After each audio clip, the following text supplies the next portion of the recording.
Hello everyone, welcome to High Octane Academy, and in this session we will be going to take a chapter from physics and that is called motion.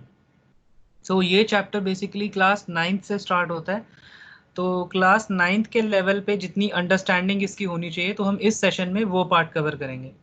So let us start with this chapter. So कोई भी object जो भी होता है उसकी दो positions हो सकती हैं basically.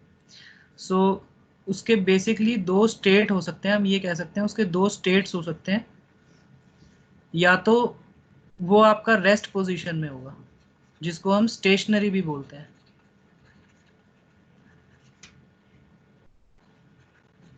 या फिर वो मूविंग पोजीशन में होगा, यानी कि हम उसको बोलेंगे that the object it will be under motion.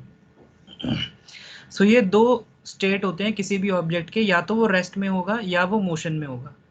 But हम ये नहीं कह सकते कि कोई भी जो स्टेट है इसमें वो एब्सोल्यूट होगा. कहने का मतलब ये है कि मोशन इज नॉट एब्सोल्यूट. कोई भी पोजीशन एब्सोल्यूट नहीं होती, इवन स्टेशनरी पोजीशन भी एब्सोल्यूट नहीं है, इट इज रिलेटिव. सो अब इसका मतलब क्या है? इसका मतलब है ये यूनिवर्सल फैक्ट है कि यूनिवर्स में कुछ भी चीज एब्सोल्यूट नहीं है. हर चीज जो भी डिफाइंड है वो किसी ना किसी के रेस्पेक्ट में डिफाइन है.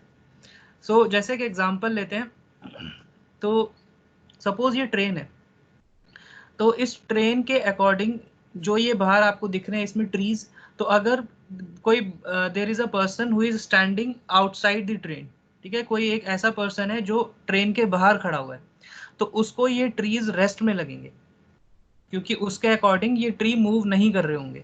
बट वहीं अगर ये चलती हुई ट्रेन में अगर there is a person sitting inside the train, मतलब अगर कोई पर्सन है जो ट्रेन के अंदर बैठा हुआ है, तो उसको क्या लगेगा? उसको ऐसे लगेगा कि पेड़ जो है वो मोशन में है और वो ऑपोजिट डायरेक्शन में चल रहे हैं.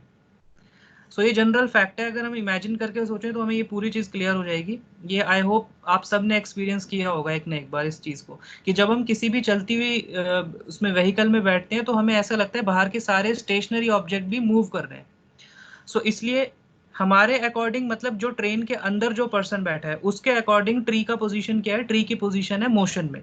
बट जो पर्सन इस ट्रेन के बाहर खड़ा हुआ है उसके लिए उस ट्री की पोजीशन क्या है? वो है रेस्ट में.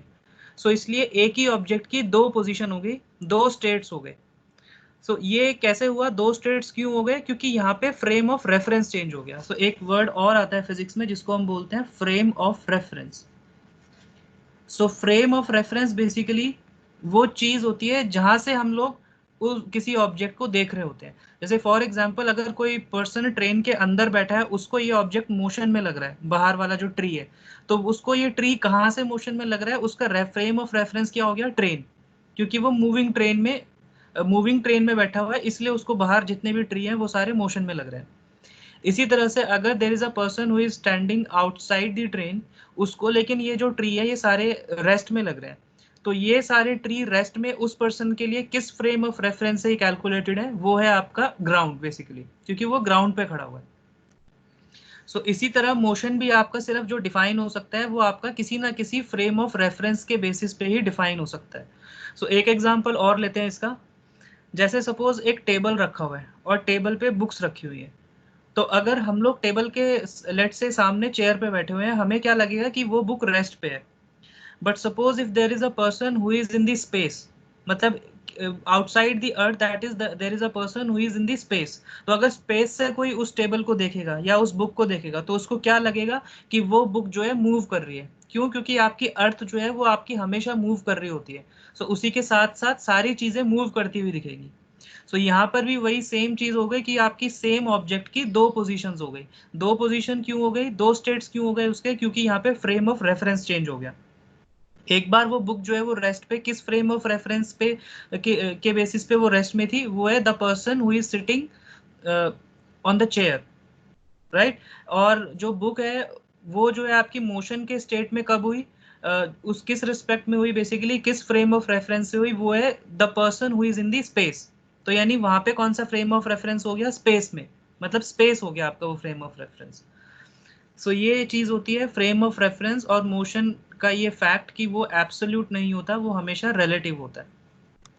Okay, let us proceed ahead now. So ये भी एक एग्जाम्पल है, जैसे मोशन इज रिलेटिव का, that there is a person sitting inside a moving vehicle, right. So अगर उस मूविंग व्हीकल में जितने भी पर्सन होंगे, उसको ये जो पर्सन है जो यहाँ पे शो किया हुआ है ऑरेंज कलर के क्लॉथ में, उसको ये हमेशा, सारे पर्सन को ये जो पर्सन है ये हमेशा क्या लगेगा कि ये रेस्ट में है, क्योंकि वो सारे के सारे इस फ्रेम ऑफ रेफरेंस के अंदर बैठे हुए हैं। सो उसके रिस्पेक्टिव में ये रेस्ट पे है। But if there is a person who is standing outside, जैसे ये येलो कलर के जिसने क्लॉथ पहने हुए हैं, ये जो पर्सन अगर बाहर खड़ा हुआ है, तो इसके रेस्पेक्ट में ये जो पर्सन है जो इस व्हीकल के अंदर है, वो क्या होगा, मोशन में लगेगा उसको, क्योंकि व्हीकल मूव कर रहा है। सो इसीलिए ये होता है मोशन इज रिलेटिव का concept. So let us proceed ahead now. So now there are various parameters, or we can say mathematical parameters, to define the motion of an object. So those parameters are, the first is distance, then we have displacement, then there is a third parameter called speed, then we have velocity। फिर इन्हीं दोनों से अलग terms भी आते हैं, जैसे speed का एक होता है इंस्टेंटेनियस स्पीड, और एक होता है एवरेज स्पीड। इसी तरह से वेलोसिटी से भी we can have two terms। So the one is instantaneous velocity,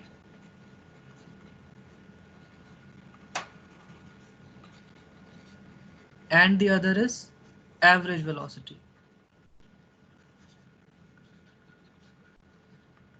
So there is another parameter called acceleration।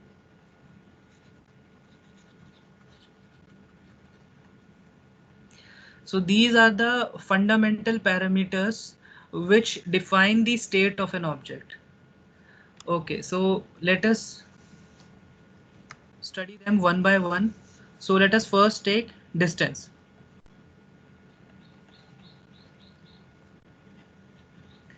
तो डिस्टेंस क्या होता है? डिस्टेंस क्या होता है? Length of path traveled by any object।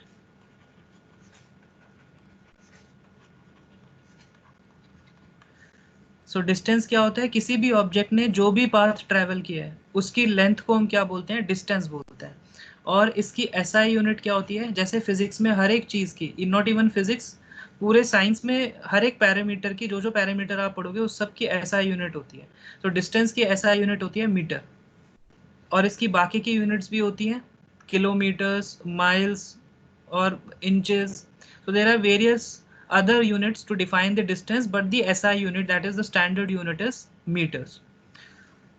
So अब length of path traveled यहाँ पे बोला है, तो अब पहले path की बात कर लेते हैं कि path किस किस तरह से कोई भी object cover कर सकता है। So on the basis of path we can define motion in two categories। So on the basis of path, so the first is translatory motion,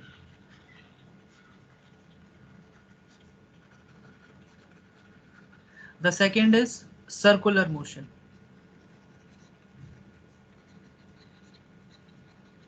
and the third categorization is, that is similar to translatory motion, but still let us take it in a different category, that is vibratory motion।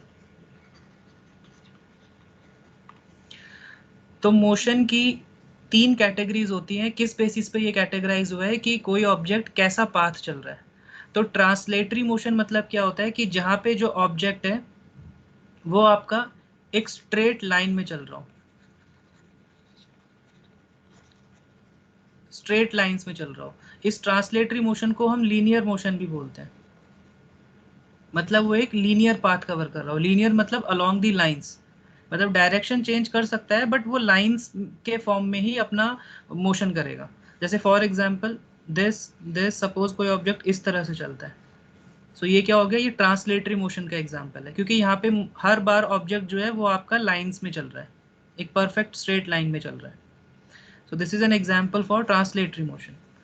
Okay, the second is circular motion. So circular motion word से ही समझ में आ रहा है कि इसमें object क्या होगा, आपका एक सर्कुलर पाथ को कवर करेगा इस तरह से। वाइब्रेटरी मोशन क्या होता है, जहाँ पे ऑब्जेक्ट आपका वाइब्रेशन करता है। तो वाइब्रेशन किस तरह से होता है, ऑब्जेक्ट पहले इस तरफ जाता है एक्सट्रीम पोजीशन में, फिर वापस इस तरफ इस पोजीशन पे आता है आपकी सेंटर वाली पोजीशन पे, जिसको मीन पोजीशन बोलते हैं। फिर से वो इस तरफ जाता है एक्सट्रीम पोजीशन में, और फिर यहाँ से वापस मीन पोजीशन में आ जाता है। सो ये मोशन होता है वाइब्रेटरी मोशन। तो इसकी एक अलग स्टडी होती है, वो एक अलग क्लास में आप लोग पढ़ेंगे, क्लास 11th में सिंपल हार्मोनिक मोशन करके एक चैप्टर होता है, वहाँ पे इसकी पूरी स्टडी होती है। सो फिलहाल हम लोग अपनी स्टडी को लीनियर मोशन और सर्कुलर मोशन के अंदर ही कन्फाइन करेंगे। Okay, so let us proceed ahead. So the second parameter that we have to study is displacement. तो डिस्प्लेसमेंट क्या होता है, length of shortest path travelled by any object.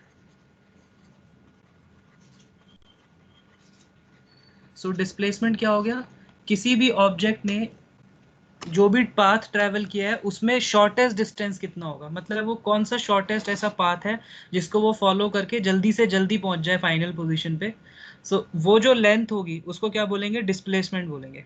तो displacement हम बेसिकली कैसे निकाल सकते हैं, जैसे एक एग्जांपल लेते हैं। Let's say there is an object which starts from A, ठीक है, उसने ए से स्टार्ट किया, तो पहले वो नॉर्थ की तरफ गया। लेट्स से उसने 5 मीटर डिस्टेंस ट्रैवल किया, फिर वो राइट टर्न हो गया, राइट टर्न हुआ 90 डिग्री पे, फिर वो ऐसे चलता रहा, लेट्स से उसने 10 मीटर कवर कर लिया। उसके बाद फिर वो साउथ की डायरेक्शन में चलने लगा। सो यहाँ पे एरो बना देते हैं ताकि मोशन क्लियर रहे कि किस डायरेक्शन में हो रहा है, और वो ठीक यहाँ पे ए के सामने आके यहाँ पे रुक गया। So let's say this position और let's say this distance is 5 metre. ये 5 मीटर ही होगा क्योंकि एग्जैक्ट ए के ठीक सामने आके रुका है, इसको बी पोजीशन नाम दे देते हैं। सो ऑब्जेक्ट जहाँ से चलना शुरू होता है उसको क्या बोलते हैं, इनिशियल पोजीशन, और ऑब्जेक्ट जहाँ पे आके रुका है उसको क्या बोलते हैं, फाइनल पोजीशन। तो अब अगर हमें इस फिगर में डिस्टेंस निकालना हो तो डिस्टेंस क्या होगा, तो डिस्टेंस मतलब तो ये होता है कि जो भी पाथ कवर हो रहा है उसको बस ऐड कर दो आप। तो दिस इज 5 + 10 + 5, कितना हो गया ये, 5 + 10 + 5 which is equal to 20 metre. But अब अगर हमें यहाँ पे डिस्प्लेसमेंट निकालना होता, तो डिस्प्लेसमेंट निकालने के लिए हमेशा हमें क्या करना है, जो भी इनिशियल पोजीशन होगी और जो फाइनल पोजीशन है इन दोनों को मिला दो बस। इन दोनों को हमने क्यों मिलाया, डायरेक्टली इसलिए मिलाया क्योंकि यही शॉर्टेस्ट पाथ होगा इनिशियल से फाइनल पोजीशन तक पहुंचने का। अब ये जो पाथ हमने मिलाया है इसकी जो लेंथ होगी वही डिस्प्लेसमेंट का आंसर होगा। सो जैसे हमें साफ दिख रहा है कि ये एक रेक्टेंगल टाइप का फॉर्म हो रहा है, तो अगर ये 5 है, ये 5 है, ऊपर वाली साइड अगर 10 है तो डेफिनेटली ये भी कितना होगा, 10 होगा। सो इसलिए डिस्प्लेसमेंट आपका कितना होगा, A B which is equal to 10 metre. So this is how we calculate distance and displacement, right. अब उसके बाद थोड़ा सा और इसमें डिस्टिंग्विश कर लेते हैं डिस्टेंस और डिस्प्लेसमेंट के बीच में। सो एक तरफ हम पैरामीटर लिखते हैं डिस्टेंस और एक तरफ पैरामीटर लिख लेते हैं डिस्प्लेसमेंट। अब हमें पढ़ना है कि दोनों में क्या फ़र्क होता है बेसिकली। सो डेफिनेशन के अकॉर्डिंग तो हम ऑलरेडी इनका डिफरेंस समझ चुके हैं, फिर भी हम इसको पॉइंट्स में डिफाइन कर लेते हैं तो थोड़ा सा और क्लियर हो जाएगा इसमें। सो डिस्टेंस जैसा कि हम जानते हैं क्या होता है, तो इसमें फर्स्ट पॉइंट आ जाएगा, डिस्टेंस होता है actual length of the path travelled. मतलब ऑब्जेक्ट जो भी पाथ चल रहा है उसकी जो भी एक्चुअल लेंथ है that is called the distance. या फिर हम ये भी बोल सकते हैं, इस एक्चुअल वर्ड को यहाँ हटा के बेटर ये रहेगा कि हम इसको इस तरह बोले, length of the actual path travelled. This would be more apt, travelled by any object. मतलब कोई ऑब्जेक्ट अगर जो भी पाथ चल रहा है तो उस एक्चुअल पाथ की जो भी लेंथ होगी, so that will be the distance. वहीं डिस्प्लेसमेंट क्या होता है, डिस्प्लेसमेंट होता है length of the shortest distance length of the shortest path बोल देते हैं, length of the shortest path, length of the shortest distance travelled, या फिर इसको short length of the shortest distance का कुछ प्रॉपरली मीनिंग नहीं आ रहा, तो हम इसको थोड़ा सा चेंज कर देते हैं, हम इसको लिख देते हैं shortest length of the path travelled by any object, this would be more apt. इसका मतलब क्या है, कोई भी ऑब्जेक्ट जो भी पाथ चल रहा है उसकी शॉर्टेस्ट लेंथ वो क्या होगी, डिस्प्लेसमेंट होगी। और वो हमेशा कैसे निकलता है, इनिशियल और फाइनल पोजीशन को हम डायरेक्टली मिला देते हैं, उसकी जो भी लेंथ होती है वही डिस्प्लेसमेंट होता है। इसका सेकंड पॉइंट क्या बनेगा, सेकंड पॉइंट ये बनेगा कि डिस्टेंस आपका स्केलर क्वांटिटी होता है और डिस्प्लेसमेंट क्या होता है, ये वेक्टर क्वांटिटी होता है। सो अब ये स्केलर और वेक्टर मतलब क्या है, तो स्केलर मतलब क्या होता है, एक ऐसी क्वांटिटी जिसका सिर्फ मैग्नीट्यूड हो सकता है, उसका डायरेक्शन से कोई लेना देना नहीं है। मैग्नीट्यूड मतलब न्यूमेरिकल वैल्यू। तो जैसा हमें पता है कि डिस्टेंस चाहे ऑब्जेक्ट कैसे भी चले, डिस्टेंस क्या होता है, बस उसकी बाउंड्रीज का सम, या फिर हम कह दें वो पाथ का जो लेंथ होती है वो होती है। सो उसमें डायरेक्शन का कोई इंपॉर्टेंस नहीं है, आपको सिर्फ क्या करना है, जहां जहां ऑब्जेक्ट पाथ कवर कर रहा है, जहां जहां चल रहा है, बस उस लेंथ को आपको ऐड करते जाना है, दैट्स इट। सो इसलिए क्योंकि यहाँ पे डायरेक्शन इररिलेवेंट है, सिर्फ न्यूमेरिकल वैल्यू का मीनिंग होता है, इसलिए डिस्टेंस जो है वो स्केलर क्वांटिटी होती है। डिस्प्लेसमेंट वेक्टर क्वांटिटी की होती है, क्योंकि वेक्टर क्वांटिटी वो होती है जहाँ पे आपका मैग्नीट्यूड भी मायने रखता है और डायरेक्शन भी इंपॉर्टेंस रखती है प्रॉपरली। मतलब यहाँ पे मैग्नीट्यूड भी मायने रखेगा और डायरेक्शन भी मायने रखेगी। सो वेक्टर क्वांटिटी, इसलिए डिस्प्लेसमेंट जो है आपका वो वेक्टर क्वांटिटी है, क्योंकि डिस्प्लेसमेंट क्या होता है, शॉर्टेस्ट डिस्टेंस होता है। सो वहाँ पे आपकी क्या है, डायरेक्शन जो है उसका इंपॉर्टेंस है, क्योंकि आप जैसा मर्जी पाथ चल लो, लेकिन डिस्प्लेसमेंट उसके अकॉर्डिंग नहीं निकलेगा कि आप सारी की सारी लेंथ को आप ऐड कर दोगे। डिस्प्लेसमेंट किसके अकॉर्डिंग निकलेगा, जो आपका शॉर्टेस्ट पाथ होगा, तो शॉर्टेस्ट पाथ की एक डेफिनेट डायरेक्शन होगी।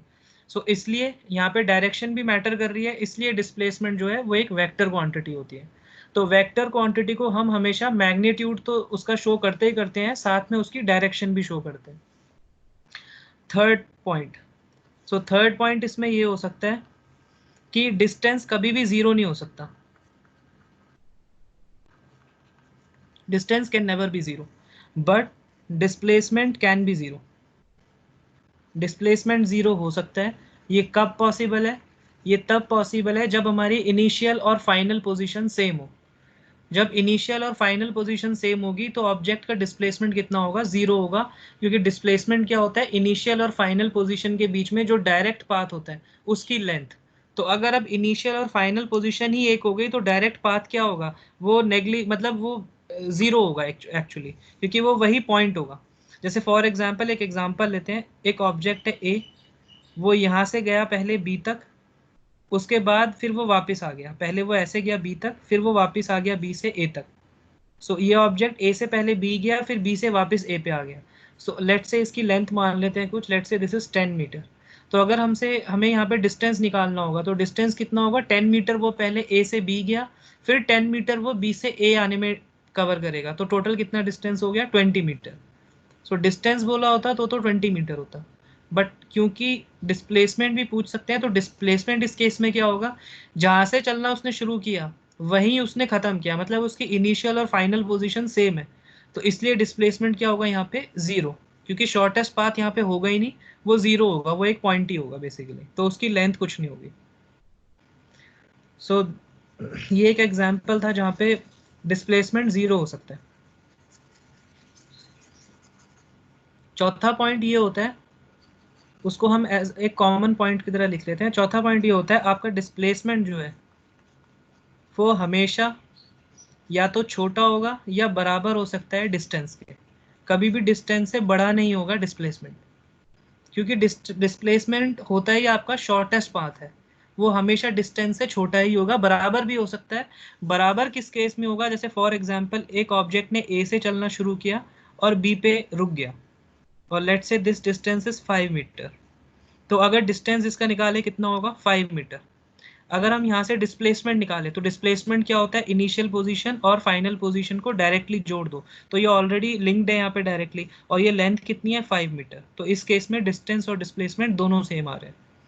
तो डिस्टेंस और डिस्प्लेसमेंट किस केस में सामने सेम आएंगे, जहाँ पे आपका जो ऑब्जेक्ट है वो स्ट्रेट लाइन में मूव कर रहा हो, मतलब वो अपनी डायरेक्शन बिल्कुल चेंज ना करे, तो उस केस में जो आपका डिस्टेंस होगा वही आपका डिस्प्लेसमेंट होगा। सो ये होता है डिस्टेंस और डिस्प्लेसमेंट में डिफरेंस। सो अभी तो हमने सारे एग्जांपल लीनियर मोशन के लिए हैं, एक एग्जांपल सर्कुलर मोशन का भी लेते हैं। तो सर्कुलर मोशन के केस में ऑब्जेक्ट का पाथ जैसे कि हमें पता है एक सर्कल के फॉर्म में होता है। सर्कल का सबको पता है एक सेंटर होता है और रेडियस होता है। रेडियस क्या होती है, एक ऐसी लाइन जो सेंटर से शुरू होती है और सर्कल की पेरीफेरी पे जाके मिलती है। तो और हमें ये भी पता है कि कोई भी लाइन जो सेंटर से पास करेगी वो हमेशा क्या होती है, डायामीटर होती है। तो डायामीटर जैसा कि हमें पता है हमेशा क्या होता है, रेडियस का डबल होता है।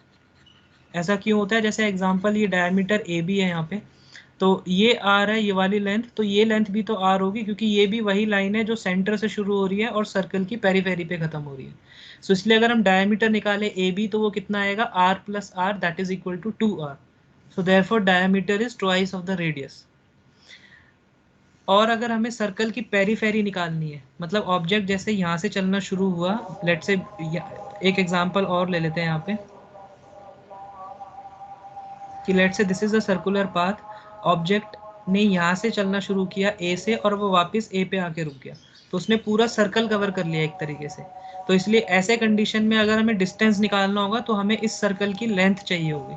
तो सर्कल की लेंथ को ही हम क्या बोलते हैं, सरकमफ्रेंस बोलते हैं, यानी कि perimeter. So perimeter of circle को हम सरकमफ्रेंस बोलते हैं। तो सरकमफ्रेंस का डायरेक्टली फॉर्मूला होता है, वो होता है 2πr। सो यानी कि अगर कोई ऑब्जेक्ट ए से चलना शुरू हुआ और ए पर ही आके खत्म हो गया, तो मतलब उसका डिस्टेंस कितना हो गया, ये पूरा पाथ, ये पूरा सर्कल की लेंथ, और ये पूरे सर्कल की लेंथ क्या होती है, 2πr। तो यहाँ पे हमें हमेशा रेडियस दिया होगा, उसके अकॉर्डिंग हम ये पाथ की लेंथ निकाल सकते हैं। अगर इस केस में हमसे डिस्प्लेसमेंट पूछा होता तो डिस्प्लेसमेंट कितना आएगा, 0 आएगा, क्योंकि ऑब्जेक्ट ने जहाँ से चलना शुरू किया वहीं पे आके रुक गया, तो इसलिए डिस्प्लेसमेंट इस केस में कितना होगा, 0 होगा। सो ये था सर्कुलर मोशन का एक एग्जाम्पल। आगे चलते हैं। सो आगे नेक्स्ट पैरामीटर अब हम लोग लेंगे स्पीड और वेलोसिटी। सो यहाँ पर भी हम डायरेक्टली डिस्टिंग्विश फॉर्म में लेते हैं ताकि हम दोनों पैरामीटर एक साथ कवर कर पाएँ और हमें डिफरेंस भी एकदम क्लियर हो जाएगा इसमें। तो सबसे पहले स्पीड क्या होती है, तो स्पीड होता है डिस्टेंस ट्रेवल्ड पर यूनिट टाइम। तो स्पीड होती है डिस्टेंस ट्रेवल्ड पर यूनिट टाइम।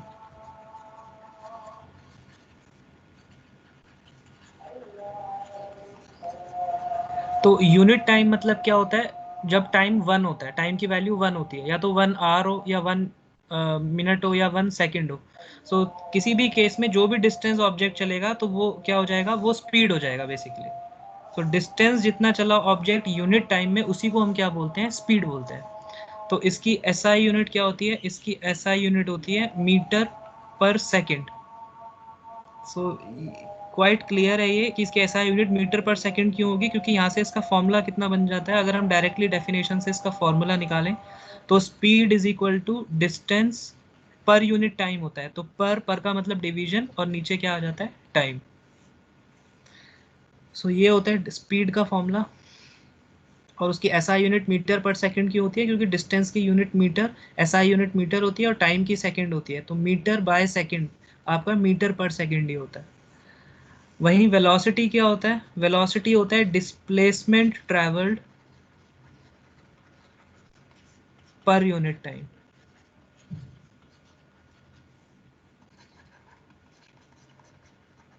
तो वेलोसिटी का अगर अब हम लोग डायरेक्टली फॉर्मूला लिखें तो वेलोसिटी का फॉर्मूला होगा displacement upon time.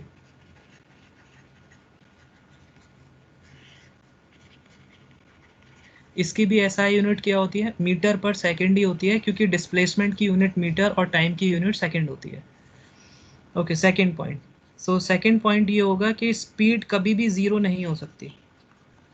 But velocity zero हो सकती है।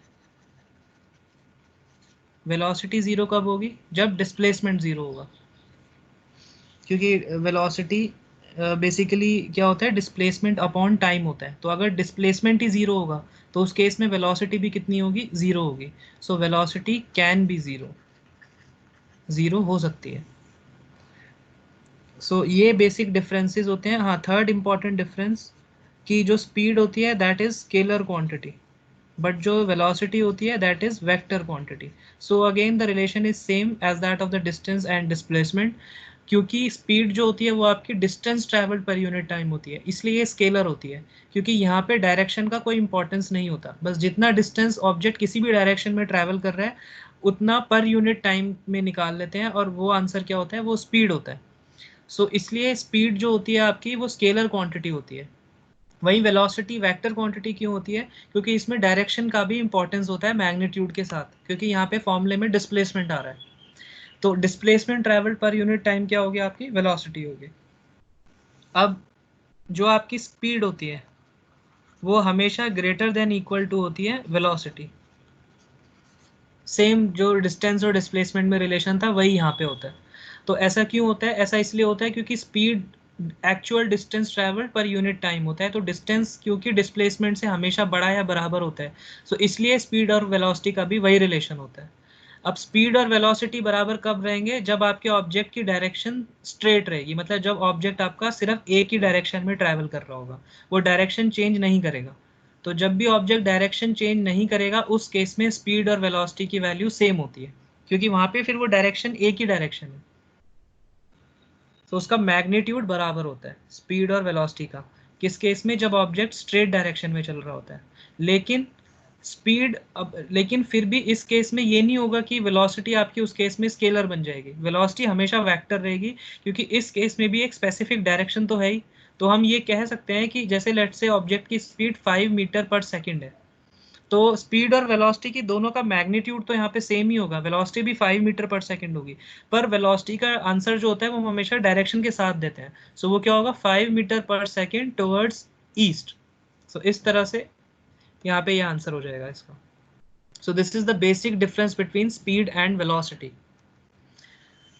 आगे चलते हैं। फिर आगे अब दो टर्म होते हैं, एक टर्म होता है इंस्टेंटेनियस स्पीड या वेलोसिटी।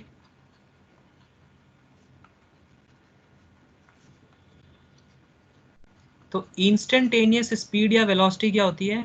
स्पीड या वेलोसिटी किसी एक इंस्टेंट पे, इंस्टेंट मतलब किसी एक खास टाइम पे। जैसे सपोज ऑब्जेक्ट ए से स्टार्ट हुआ मूव करना और वो एक बहुत लंबी जर्नी कवर कर रहा है बी तक, और उसकी स्पीड जो है वो फिक्स नहीं है, लेट से वो चेंज होती जा रही है, कभी 10 हो गई। जैसे लेट से जो पाथ होता है वो हमेशा स्मूथ नहीं होता, बीच में आपके ब्रेकर्स भी आते हैं, या एक पाथ ऐसा आता है जहाँ पे बहुत स्मूथ पाथ होता है आपका, आपको ट्रैफिक भी नहीं मिलता, तो उसमें आपकी स्पीड बढ़ जाती है। पर जैसे ही आपके सामने ब्रेकर आ जाता है आपकी स्पीड फिर डिक्रीज हो जाती है। तो इस तरह से स्पीड बढ़ती घटती रहती है एक्चुअल सिचुएशंस में। सो इंस्टेंटेनियस स्पीड मतलब क्या होता है, या इंस्टेंटेनियस वेलोसिटी मतलब क्या होता है कि किसी भी इंस्टेंट पे, मतलब किसी एक खास टाइम पे। तो जैसे फॉर एग्जांपल किसी ने चलना 9 बजे शुरू किया और वो बी तक 10 बजे पहुंचा। अगर सपोज कोई बोलता है आपको कि 9:20 पे ऑब्जेक्ट की स्पीड क्या थी या ऑब्जेक्ट की वेलोसिटी क्या थी, सो उस स्पीड या उस वेलोसिटी को हम क्या बोलेंगे? इंस्टेंटेनियस स्पीड या इंस्टेंटेनियस वेलोसिटी, क्योंकि वो एक खास टाइम पे स्पीड या वेलोसिटी है, एक खास इंस्टेंट पे है। सो इसलिए ये टर्म होता है इंस्टेंटेनियस स्पीड या इंस्टेंटेनियस वेलोसिटी। फिर एक टर्म होता है एवरेज स्पीड और एवरेज वेलोसिटी। तो एवरेज स्पीड क्या होती है? एवरेज स्पीड होती है total distance travelled upon total time. So ये जो पीछे एग्जांपल लिया था उसी टाइप के क्वेश्चंस के लिए एप्लीकेबल होती है, जहाँ पे स्पीड फिक्स नहीं रहती, चेंज होती रहती है। तो वहाँ पे अगर हमें एक पूरी जर्नी के लिए एक स्पीड की एक कॉमन वैल्यू बतानी हो तो हम क्या करते हैं? एवरेज स्पीड कैलकुलेट करते हैं उस केस में, मतलब पूरी जर्नी की एक एवरेज स्पीड। सो वो किस तरह से होती है? टोटल डिस्टेंस, जितना डिस्टेंस कवर किया और जितना टाइम उसको इस जर्नी को कवर करने में लगा। So total distance travelled per unit total time, या फिर total distance travelled upon total time. So this is called average speed. इसकी एसआई यूनिट अगेन वही होती है मीटर पर सेकंड, क्योंकि ये है तो एक स्पीड ही। इसी तरह से एक होता है एवरेज वेलोसिटी। तो एवरेज वेलोसिटी क्या होता है? Total displacement upon total time.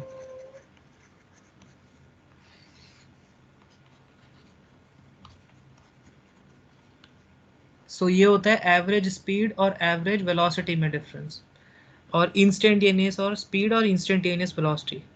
So ये दोनों टर्म्स में ये डिफरेंस था। Let us proceed ahead now. और हम अब इसके बेसिस पे कुछ क्वेश्चंस करते हैं। जैसे तो हम एक क्वेश्चन करेंगे इसके बेसिस पे। सो जैसे there is an example that the odometer of a car reads 2000 kilometre at the start of the trip. So ये एनसीईआरटी का एग्जाम्पल नंबर 8.2 है। सो इस एग्जाम्पल में क्या बोला है? ओडोमीटर। तो ओडोमीटर क्या होता है? ओडोमीटर एक ऐसा डिवाइस होता है जो डिस्टेंस को मेजर करता है। So this is again should be remembered. It can be asked in the question in the exam as well. So odometer, it measures the distance traveled by a vehicle or automobile, let's say. So the question says that the odometer of a car. So जैसे car के जो dashboard होता है वहाँ पर भी ये odometer बना होता है, जहाँ पे ये ऐसे करके पॉइंटर होता है तो वो आपको दिखा रहा होता है। एक तो स्पीड का होता है इस तरह से पॉइंटर, और एक इस तरह से एक और बना होता है जहाँ पे ऐसे वैल्यू बॉक्स में चेंज होती रहती है।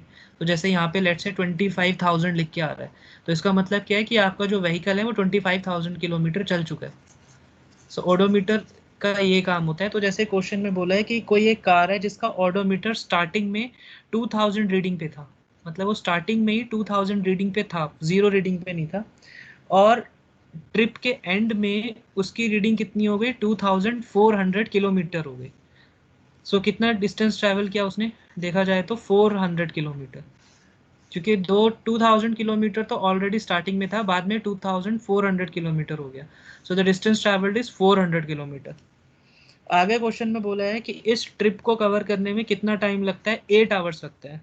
सो एवरेज स्पीड कैलकुलेट करो। So this is quite simple, that average speed का फॉर्मूला क्या होता है? Total distance. तो total distance is 400 kilometres and total time is 8 hours. So the answer is 50 kilometer per hour. So this is how we can calculate the average speed of this vehicle basically given in the question. So अच्छा, suppose अगर इस question में ये भी बोला जाए कि kilometre per hour को अब आप मीटर पर सेकंड में चेंज करो। सो आपको डायरेक्ट याद रखना है कि जब हमें किलोमीटर पर आवर को मीटर पर सेकंड में चेंज करना होता है तो हम उसको मल्टीप्लाई कर देते हैं 5/18 से, और अगर हमें मीटर पर सेकंड को चेंज करना होता है किलोमीटर पर आवर में तो हम क्या करते हैं? मल्टीप्लाई कर देते हैं 18/5 से। सो ये सिंपल होता है। ये कैसे आता है कि किलोमीटर को आप मीटर में चेंज कर देते हो, जैसे कि आप सबको पता होगा कि 1 kilometre is equal to 1000 metre basically, and 1 hour is equal to 60 minutes, and 1 minute is equal to 60 seconds. So जब हम ये कैलकुलेशंस करते हैं तो ये कैलकुलेशन करके ये 5/18 ही आता है। सो इसलिए जब भी किलोमीटर पर आवर को मीटर पर सेकंड में चेंज करना है तो 5/18 से मल्टीप्लाई करना होता है, और जब मीटर पर सेकंड को किलोमीटर पर आवर में करना है, मतलब उल्टा करना है, तो या तो 5/18 से डिवाइड कर दो, या उसको हम सीधा डायरेक्टली इंटरप्रेट कर सकते हैं कि 18/5 से मल्टीप्लाई कर दो। सो इस तरह से हम यूनिट चेंज कर सकते हैं स्पीड की। सो स्पीड के क्वेश्चन करते टाइम हमेशा ये हमें ध्यान रखना है कि अगर डिस्टेंस किलोमीटर में दिया है तो टाइम आवर्स में होना चाहिए। ये कोई इन दो यूनिट में से कोई एक यूनिट में आंसर हमें देना होता है। सो ऐसे नहीं देना आंसर किलोमीटर पर सेकंड। सो आंसर या तो किलोमीटर पर आवर में होना चाहिए या मीटर पर सेकंड में होना चाहिए। ओके, सो नेक्स्ट एग्जांपल है एनसीईआरटी का एग्जांपल है, ये भी एग्जांपल 8.3। सो यहाँ क्वेश्चन में दिया हुआ है that Usha swims in a 90 metre long pool. So there is a pool the length of which is 90 metre. So question में ये कह रहा है कि ये जो पर्सन है उषा, ये स्विम करना शुरू करती है, और ये क्या करती है? ये 180 मीटर कवर करती है 1 मिनट में, और किस तरह कवर करती है 180, मतलब 90 मीटर ये ऐसे गई पहले, फिर उसके बाद यहाँ से इसने रिटर्न जर्नी भी करी। सो ये टोटल डिस्टेंस कितना हो गया, 90 पहले ऐसे और फिर 90 रिटर्न जर्नी में, तो 180 डिस्टेंस ये कवर कर रही है कितने मिनट में, 1 मिनट में। ये क्वेश्चन में दिया हुआ है इतना। आगे फिर इसमें क्वेश्चन में आपसे पूछा हुआ है that average speed, calculate the average speed. So average speed इस केस में कितनी हो जाएगी, तो एवरेज स्पीड कितना होता है, टोटल डिस्टेंस, तो 90 + 90 टोटल डिस्टेंस है, और टोटल टाइम कितना है, 1 मिनट। सो ये डिस्टेंस आपका मीटर में है, लेकिन ये कितना है, ये मिनट में है। तो अब पहले हमें यूनिट्स ठीक करनी होंगी इसकी, तो ऊपर तो 180 मीटर आ जाएगा, नीचे 1 मिनट को सेकंड में चेंज करना पड़ेगा, तो 1 minute is equal to 60 second. So जब इसको सॉल्व करेंगे तो कितना आ जाएगा, 3 मीटर पर सेकेंड। तो ये तो हो जाएगा एवरेज स्पीड। क्वेश्चन में बोला है एवरेज वेलोसिटी भी कैलकुलेट करो। तो एवरेज वेलोसिटी कैसे कैलकुलेट करते हैं, ऊपर आता है टोटल डिस्प्लेसमेंट। तो ऑब्जेक्ट ने जहाँ से चलना शुरू किया, ऑब्जेक्ट फाइनली वहीं पे आ गया, तो टोटल डिस्प्लेसमेंट कितना है, 0, और टाइम कितना है, 1 मिनट। सो इसको आगे सॉल्व करने की ज़रूरत ही नहीं है, इसका आंसर ही कितना हो गया, 0 मीटर पर सेकेंड। अगर हम इसको सेकंड में भी कन्वर्ट कर देंगे, इस 1 आवर को 60 मिनट लिख देते हैं, तो भी यही आएगा, 0 मीटर पर second. So this is how we can calculate average speed and average velocity. Let us proceed ahead now with some more technical terms. So एक टर्म होता है यूनिफॉर्म मोशन,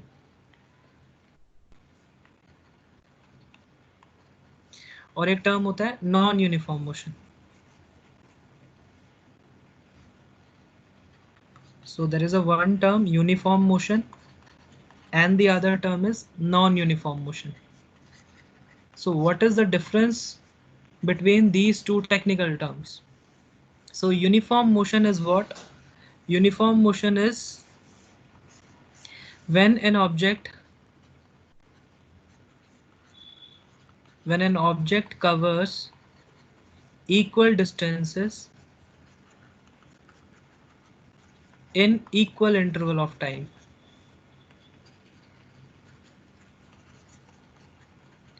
और नॉन यूनिफॉर्म मोशन में क्या होता है, when an object covers unequal distances in equal या फिर unequal interval of time.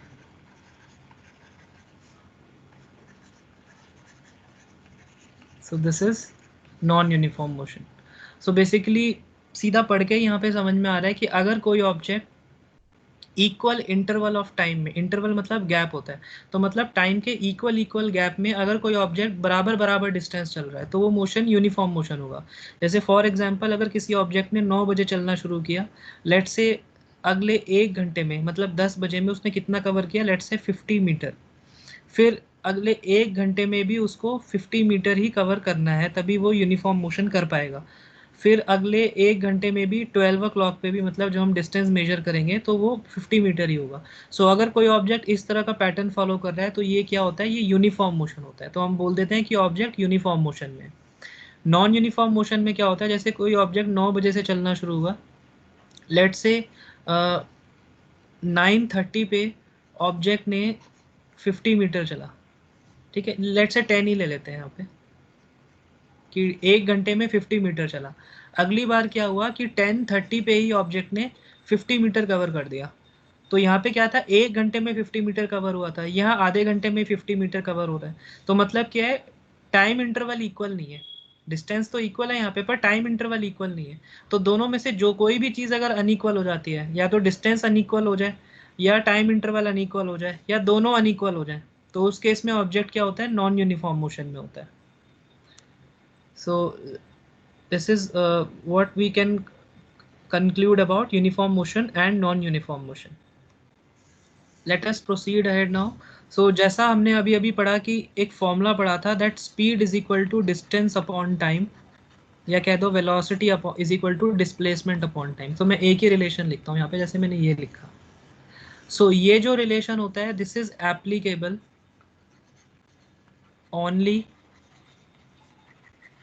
when acceleration is equal to 0. सो एक नया यहाँ पे वेरिएबल आ गया, ए से डिनोट करते हैं एक्सेलरेशन। अब इसका मतलब क्या है पहले समझते हैं इसको। तो पहले एक्सेलरेशन समझते हैं कि एक्सेलरेशन क्या होता है। तो एक्सेलरेशन क्या होता है? एक्सेलरेशन आता कब है मोशन में, मतलब हम कब बोलते हैं कि एक्सेलरेशन लग रहा है? जब ऑब्जेक्ट की स्पीड चेंज होती है। So whenever there is a change in speed, या तो ऑब्जेक्ट की स्पीड चेंज हो जाए या ऑब्जेक्ट की डायरेक्शन चेंज हो जाए। क्योंकि डायरेक्शन चेंज होगी तो स्पीड अपने आप ही चेंज होगी, मतलब उस केस में हम बोलेंगे कि वेलोसिटी चेंज हो गई। सो या तो ऑब्जेक्ट की स्पीड चेंज होता है, मतलब ऑब्जेक्ट की मैग्नीट्यूड ऑफ स्पीड चेंज हो जाए, या फिर उसकी डायरेक्शन चेंज हो जाए, क्योंकि उस केस में भी ऑटोमेटिकली स्पीड कम या ज़्यादा करनी पड़ेगी, क्योंकि हम सेम स्पीड पे टर्न नहीं ले सकते। सो उस केस में एक्सेलरेशन लगता है। तो प्रैक्टिकल लाइफ में एक्सेलरेशन हमेशा लगता है। सो आइडियल केसेस में ऐसा होता है जब एक्सेलरेशन जीरो होता है। प्रैक्टिकल लाइफ में भी एक्सेलरेशन जीरो हो सकता है, बट वो थोड़े टाइम के लिए हो सकता है, पूरी जर्नी के लिए नहीं हो सकता। सो एक्सेलरेशन जीरो कब रहेगा? जब जब तक आपकी स्पीड कांस्टेंट रहेगी। तो ये भी लिख लेते हैं, एक्सेलरेशन जीरो कब रहेगा? जब स्पीड फिक्स रहेगी, मतलब चेंज नहीं होगी। So acceleration is zero when speed is constant, या फिर कह देते हैं direction is fixed. Direction is constant मतलब वो एक ही डायरेक्शन में चल रहा है, तो भी एक्सेलरेशन जीरो रहेगा। और एक्सेलरेशन लगेगा कब? जब स्पीड में चेंज होगा। तो जब स्पीड में चेंज कैसा होता है? जब स्पीड मतलब आपकी बढ़ जाती है, जैसे पहले कम थी बाद में बढ़ गई, तो उसको हम बोलते हैं एक्सेलरेशन हो गया। और जब उल्टा होता है कि जैसे पहले स्पीड ज़्यादा थी बाद में कम हो गई, तो उसको हम बोलते हैं डी एक्सेलरेशन हो गया, या फिर रिटार्डेशन हो गया। सो दो टर्म होते हैं, एक होता है एक्सेलरेशन और एक होता है deceleration. So deceleration को हम रिटार्डेशन भी बोलते हैं। इसको there is another term retardation. तो रिटार्डेशन कब होता है? जब ऑब्जेक्ट की स्पीड डिक्रीज होने लग जाती है। तो जैसे एग्जांपल, हम चलती हुई गाड़ी में लेट से ब्रेक मार दें, तो जब हम ब्रेक पुश करते हैं तो हमारी स्पीड धीरे धीरे होती जाती है और फाइनली कार जो है वो रुक जाती है। सो उस केस में उसको क्या बोलते हैं कि डी एक्सेलरेशन हो गया या रिटार्डेशन हो गया। एक्सेलरेशन कब होता है? जब हम स्पीड बढ़ाते हैं अपनी कार की। तो जैसे पहले लेट से 10 मीटर पर सेकंड पे चल रही थी, फिर हमने एक्सेलरेशन दिया, स्पीड एकदम 60 हो गई फिर। सो वो उसको क्या बोलते हैं कि वो एक्सेलरेशन आपका उस केस में क्या कर रहा है? स्पीड को बढ़ा रहा है, तो इसलिए वो एक एक्सेलरेशन है। सो एक्सेलरेशन का जो साइन होता है वो भी उस पर डिपेंड करता है। तो साइन से पहले हम इसका बेसिक फॉर्मूला निकाल लेते हैं। सो एक्सेलरेशन होता क्या है बेसिकली? अब इसकी प्रॉपर डेफिनेशन अगर देखें तो एक्सेलरेशन क्या होता है? Rate of change of speed, या कह देते हैं rate of change of velocity. This would be more apt, because यहाँ पे आपका मैग्नीट्यूड और डायरेक्शन दोनों कवर हो गए। सो या तो उसकी मैग्नीट्यूड चेंज हो जाए या डायरेक्शन चेंज हो जाए, उसका रेट। तो रेट हमेशा, अगर आप साइंस में किसी भी चीज़ का रेट कैलकुलेट करते हो तो मतलब क्या है? आप उसको टाइम के रेस्पेक्ट में निकालते हो। मतलब वो क्वांटिटी जो भी, जिसका भी आप रेट निकाल रहे हो, जैसे लेट से रेट ऑफ मोमेंटम अगर होता, तो इसका मतलब क्या होता? Momentum upon time. इसी तरह से यहाँ पे rate of change of velocity है, तो इसका मतलब क्या है? Change of velocity upon time. So ये होता है रेट, और यही क्या होता है? एक्सेलरेशन। सो बेसिकली जो एक्सेलरेशन का फॉर्मूला है वो ये होता है। सो अगर हम इसको मैथमेटिकल टर्म्स में लिखें तो हम एक्सेलरेशन को ए से डिनोट करते हैं। और चेंज इन वेलोसिटी कैसे निकालेंगे? फाइनल वेलोसिटी, मतलब जो ऑब्जेक्ट की फाइनल पोजीशन पे वेलोसिटी होगी, और इनिशियल वेलोसिटी, मतलब शुरुआती स्पीड उसकी या शुरुआती वेलोसिटी उसकी कितनी होगी, इसको डिवाइड करते हैं टाइम से। तो इसको और अगर हम वेरिएबल्स में लिखें तो फाइनल वेलोसिटी को हम हमेशा v से रिप्रेजेंट करते हैं, इनिशियल वेलोसिटी को u से रिप्रेजेंट करते हैं, और ये टाइम को t से रिप्रेजेंट करते हैं। तो ये फॉर्मूला होता है एक्सेलरेशन का। और एक्सेलरेशन की SI यूनिट होती है metre per second square. So easy है ये यूनिट निकालना भी, वैसे तो ये डायरेक्टली याद रखनी है, बट अगर एग्जाम में आप भूल जाते हो तो आप डायरेक्टली फॉर्मूले से भी निकाल सकते हो। जैसे न्यूमरेटर की यूनिट क्या होगी? मीटर पर सेकंड, क्योंकि वो डिफरेंस भी क्या आएगा? एक स्पीड या वेलोसिटी ही आएगी। ये दोनों वेलोसिटी है ना, v और u, तो इनका डिफरेंस भी एक वेलोसिटी या स्पीड ही होगा जिसकी SI unit metre per second होती है। नीचे डिवाइड किया है टाइम, टाइम की एसआई यूनिट सेकंड होती है। इसको जब हम सॉल्व करेंगे तो ये कितना आएगा, मीटर अपॉन सेकंड इंटू 1/सेकंड which is equal to metre upon second square. So इसको हम ऐसे भी लिख सकते हैं, मीटर पर सेकंड स्क्वायर, इस तरह करके। सो ये होता है एक्सेलरेशन का कंसेप्ट कि एक्सेलरेशन कैसे वर्क करता है। अब अगर फाइनल वेलोसिटी ज़्यादा होगी इनिशियल वेलोसिटी से, तो उस केस में ये ए की वैल्यू पॉजिटिव आएगी। तो मतलब क्या है, एक्सेलरेशन हो रहा है कि स्पीड बढ़ रही है। अगर फाइनल वेलोसिटी कम होगी इनिशियल वेलोसिटी से, तो इसका मतलब क्या हो गया कि स्पीड डिक्रीज हो रही है। सो न्यूमेरिकली भी एक्सेलरेशन की वैल्यू क्या आने लगेगी, नेगेटिव आने लगेगी। जैसे एग्जांपल v6 है और u आपका 5 है, नहीं उल्टा लेना है हमें, फाइनल वेलोसिटी कम लेनी है। तो लेट्स से v5 है और इनिशियल वेलोसिटी 6 है। तो जब हम इसका डिफरेंस निकालेंगे तो 5 माइनस 6 कितना आने लग जाएगा, -1। तो ये वैल्यू जब यहाँ पे पुट होगी तो एक्सेलरेशन का साइन क्या आने लगेगा, नेगेटिव आने लगेगा। इसलिए जब एक्सेलरेशन पॉजिटिव होता है तो वो एक्सेलरेशन होता है, और जब इस ए का साइन नेगेटिव होता है तो ये रिटार्डेशन बताता है, या फिर डी एक्सेलरेशन बोलते हैं उसको। सो ये होता है एक्सेलरेशन का कंसेप्ट। सो अब दो टर्म्स और होते हैं, जैसे हमने uniform motion non uniform motion पढ़ा था, ऐसे ही एक और टर्म होता है जिसको हम बोलते हैं यूनिफॉर्मली एक्सेलरेटेड मोशन। तो यूनिफॉर्म और नॉन यूनिफॉर्म मोशन में क्या था, अगर हम वापस इस पे जाएं तो यूनिफॉर्म नॉन यूनिफॉर्म मोशन में क्या था कि ऑब्जेक्ट इक्वल डिस्टेंस कवर करता है इक्वल इंटरवल ऑफ टाइम में। यानी कि अगर हम बोलें तो इसकी स्पीड फिक्स रहती है। यहाँ पर जितनी स्पीड होगी, जैसे 50/1, तो यहाँ पर भी वही होगी 50/1, दैट इज इक्वल टू वही स्पीड होगी, यहाँ पर भी वही स्पीड होगी। सो यूनिफॉर्म मोशन में क्या होता है कि स्पीड फिक्स रहती है, लेकिन यूनिफॉर्मली एक्सेलरेटेड मोशन का मतलब क्या है, उसका मतलब अलग है। यूनिफॉर्मली एक्सेलरेटेड का मतलब क्या है कि एक्सेलरेशन फिक्स रहता है। तो एक्सेलरेशन फिक्स रहता है तो इसका मतलब क्या है कि equal change in velocity in equal interval of time.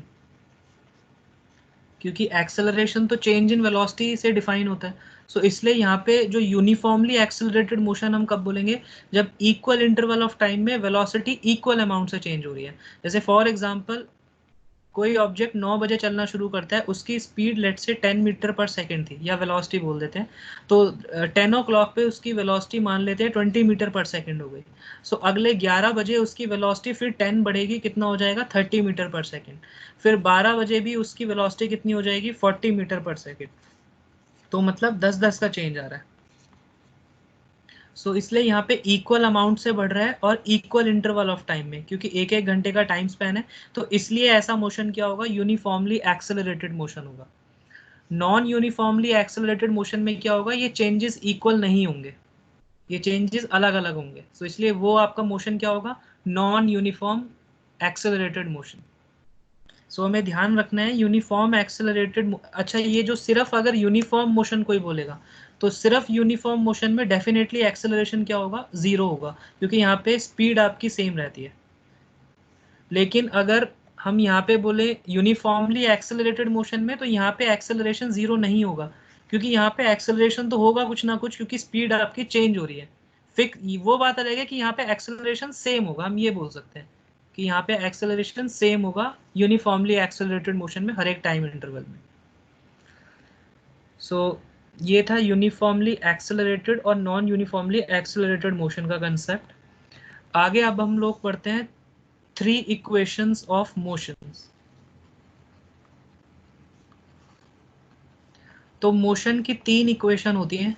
अब ये तीन इक्वेशन का यूज क्यों हुआ है, क्योंकि जो जैसा कि हमने अभी अभी पढ़ा था, speed is equal to distance upon time. तो ये सिर्फ तभी यूज होता है जब एक्सेलरेशन नहीं होता। जब एक्सेलरेशन होता है उस केस में क्या फॉर्मूले हम यूज करते हैं, तो तीन इक्वेशन होती है। पहली इक्वेशन होती है v is equal to u plus a t. दूसरी इक्वेशन होती है s is equal to u t plus half a t square. और तीसरी इक्वेशन होती है v square minus u square is equal to 2as। यहाँ पे u क्या है, इनिशियल वेलोसिटी, v क्या है, फाइनल वेलोसिटी, एस है आपका डिस्प्लेसमेंट या डिस्टेंस, अगर वेलोसिटी है तो डिस्प्लेसमेंट होगा, अगर स्पीड होगा तो डिस्टेंस होगा। सो लाइकवाइज आपको टर्म लेने हैं सारे। और टी आपका क्या होगा, टाइम टेकन, और ए क्या होगा, एक्सेलरेशन होगा। सो ये सारे टर्म्स होते हैं जो यूज होते हैं, ये 3 इक्वेशन ऑफ मोशन अलग अलग क्वेश्चन में, क्वेश्चन की डिमांड के अकॉर्डिंग ये यूज होती है। सो जैसे क्वेश्चन में आपको हमेशा कोई 3 चीज दी होंगी, आपसे एक चीज पूछेंगे। सो वो डिपेंड करता है क्वेश्चन में क्या दिया है। जैसे क्वेश्चन में अगर वी यू ए दिया है और आपसे टाइम पूछा जाए तो डेफिनेटली आप फर्स्ट इक्वेशन से ही निकाल सकते हो वो। इसी तरह से क्वेश्चन में अगर यू टी और ए दिया जाए और आपसे डिस्प्लेसमेंट पूछा जाए तो वो डेफिनेटली आप सेकंड इक्वेशन से ही निकाल सकते हो।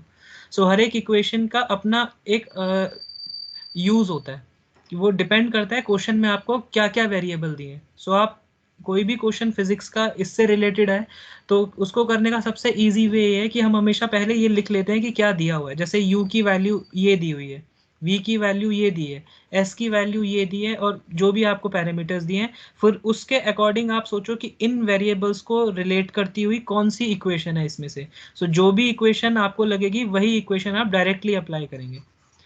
सो हो सकता है किसी किसी क्वेश्चन में हमें एक इक्वेशन लगानी पड़े, किसी क्वेश्चन में हो सकता है एक से ज़्यादा इक्वेशन भी लगानी पड़े, क्योंकि उस क्वेश्चन में फिर एक क्वेश्चन के अंदर आपके मल्टीपल क्वेश्चंस होंगे। सो उस केसेस में आपको एक से ज़्यादा इक्वेशन भी लगानी पड़ सकती है। सो इन इक्वेशन की अपनी एक डेरिवेशन होती है और इनका एक ग्राफिकल इंपॉर्टेंस भी होता है।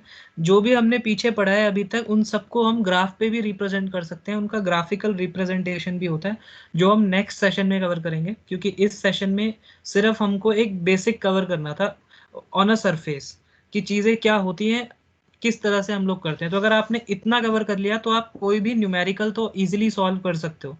हाँ, एक चीज़ और ध्यान रखनी है इसमें, जैसे न्यूमेरिकल में कभी कभी लिखा होता है एन ऑब्जेक्ट स्टार्ट्स, इस तरह से लिखा होता है, जैसे मतलब वो आपको ये लैंग्वेज से अगर आपको पढ़ के ये लग रहा है कि जैसे कोई ऑब्जेक्ट रेस्ट से स्टार्ट हो रहा है, मतलब वो पहले रेस्ट पे था, स्टेशनरी पोजीशन पे था, फिर वो स्टार्ट हो रहा है, तो उस केस में इनिशियल वेलोसिटी 0 होगी हमेशा। वो क्वेश्चन में दिया नहीं होगा, वो आपको डायरेक्टली अज्यूम करना ही होगा कि रेस्ट से अगर कोई चीज़ स्टार्ट हो रही है तो डेफिनेटली उसकी इनिशियल वेलोसिटी क्या होगी, 0 होगी। इसी तरह से अगर मान लो ये लिखा है कि कोई ऑब्जेक्ट फाइनली आके रुक गया, जैसे लेट से किसी ने ब्रेक लगाए और ब्रेक के बाद ये व्हीकल फाइनली आके स्टॉप हो गया, सो वो भी क्वेश्चन में आपको लिख के नहीं देंगे, आपको ये खुद ही लिखना मतलब एज्यूम करना पड़ेगा, या आप कह दो इंटरप्रेट करना पड़ेगा कि फाइनल वेलोसिटी इस केस में क्या हो जाएगी, 0 हो जाएगी। सो ये न्यूमेरिकल करते टाइम ये 2 चीज़ें ध्यान रखनी है बस। सो बाकी सारे न्यूमेरिकल ईजिली हो जाएंगे। So this is all about today's session. So in the next session, we'll take some of the more detail about this chapter. Basically, we'll take the derivations of all the 3 equations and graphical importance, different graphs and their importance. और कुछ numericals भी लेंगे इन सारे जो भी हमने आज फॉर्मूले पढ़े हैं उनके बेसिस पे. So please subscribe the channel, like this video and tap the bell icon to get the notification for all further lectures. So thank you and have a nice day.